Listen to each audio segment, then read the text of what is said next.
Boom! Welcome back to our YouTube channel. Now, we're gonna explain to you noise factor or noise ratio. Noise factor or noise ratio, or also called as NR, is the ratio of the SNR power at the input to the SNR power at the output. The device under consideration can be the entire receiver or a single amplifier stage. NR is computed with the expression. Look at this. This is the formula of NR. NR equals SNR input over SNR output. Note, noise ratio is unitless.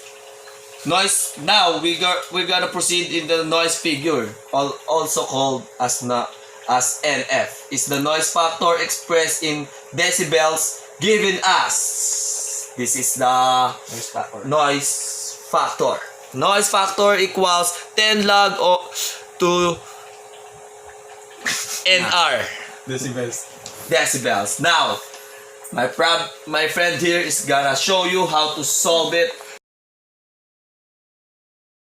Let's go for our fifth problem.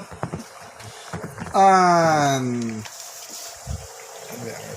RF amplifier has an SNR or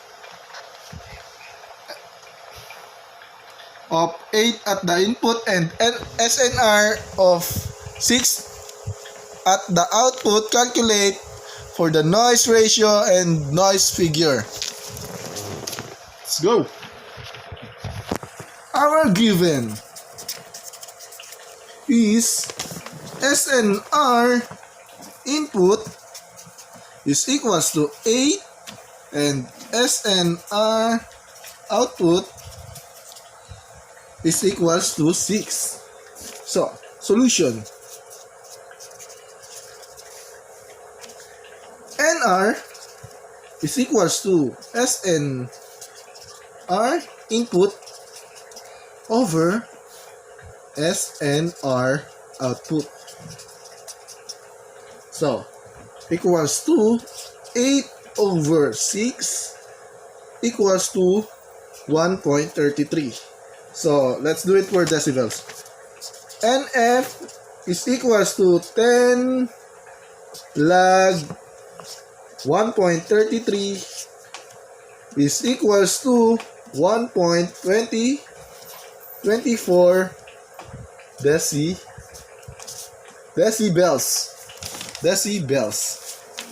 So that's it, the answer for our problem number 5.